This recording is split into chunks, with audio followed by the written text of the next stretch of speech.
Paul Revere's Ride by Henry Wadsworth Longfellow.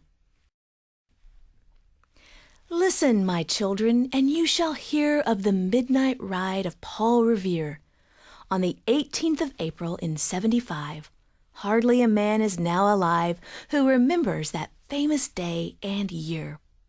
He said to his friend, "If the British march by land or sea from the town tonight, hang a lantern aloft in the belfry arch of the North Church tower as a signal light.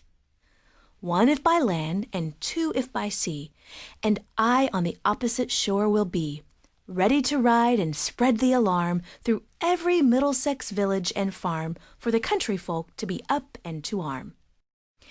Then he said good night, and with muffled oar silently rowed to the Charlestown shore, just as the moon rose over the bay, where swinging wide at her moorings lay the Somerset, British man-of-war, a phantom ship, with each mast and spar across the moon like a prison bar, and a huge black hulk that was magnified by its own reflection in the tide. Meanwhile, his friend, through alley and street, wonders and watches with eager ears, till in the silence around him he hears the muster of men at the barrack door, the sound of arms and the tramp of feet, and the measured tread of the grenadiers marching down to their boats on the shore.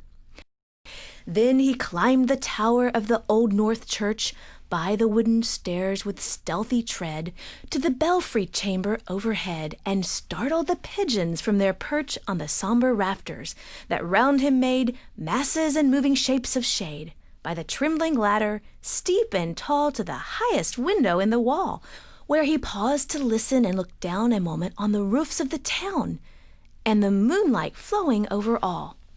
Beneath, in the churchyard, lay the dead in their night encampment on the hill, wrapped in silence so deep and still that he could hear, like a sentinel's tread, the watchful night wind as it went creeping along from tent to tent and seeming to whisper, "All is well." A moment only he feels the spell of the place and the hour, and the secret dread of the lonely belfry and the dead. For suddenly all his thoughts are bent on a shadowy something far away, where the river widens to meet the bay, a line of black that bends and floats on the rising tide, like a bridge of boats. Meanwhile, impatient to mount and ride, booted and spurred, with a heavy stride on the opposite shore, walked Paul Revere. Now he patted his horse's side, now gazed at the landscape far and near, then impetuous stamped the earth and turned and tightened his saddle girth. But mostly he watched with eager search the belfry tower of the old North Church, as it rose above the graves on the hill, lonely and spectral and sombre and still. And lo, as he looks on the belfry's height, a glimmer, and then a gleam of light. He springs to the saddle, the bridle he turns, but lingers and gazes, till full on his sight a second lamp in the belfry burns. A hurry of hoofs in a village street, a shape in the moonlight, a bulk in the dark, and beneath, from the pebbles in passing, a spark struck out by a steed flying fearless and fleet. That was all. And yet, through the gloom and the light, the fate of a nation was riding that night, and the spark struck out by that steed in his flight kindled the land into flame with its heat.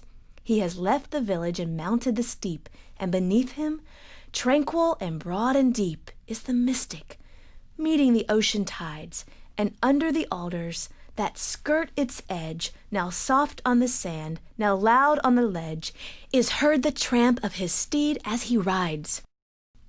It was 12 by the village clock when he crossed the bridge into Medford town. He heard the crowing of the cock, and the barking of the farmer's dog, and felt the damp of the river fog that rises after the sun goes down.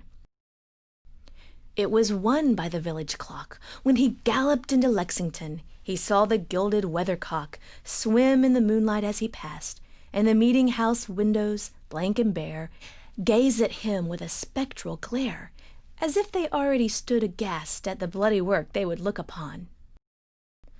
It was 2 by the village clock when he came to the bridge in Concord town. He heard the bleating of the flock and the twitter of birds among the trees, and felt the breath of the morning breeze blowing over the meadows brown. And one was safe and asleep in his bed who at the bridge would be first to fall, who that day would be lying dead, pierced by a British musket ball. You know the rest. In the books you have read how the British regulars fired and fled, how the farmers gave them ball for ball from behind each fence and farmyard wall, chasing the redcoats down the lane, then crossing the fields to emerge again under the trees at the turn of the road, and only pausing to fire and load. So through the night rode Paul Revere, and so through the night went his cry of alarm to every Middlesex village and farm, a cry of defiance and not of fear, a voice in the darkness, a knock at the door, and a word that shall echo for evermore. For borne on the night wind of the past, through all our history to the last, in the hour of darkness and peril and need, the people will waken and listen to hear the hurrying hoofbeats of that steed and the midnight message of Paul Revere.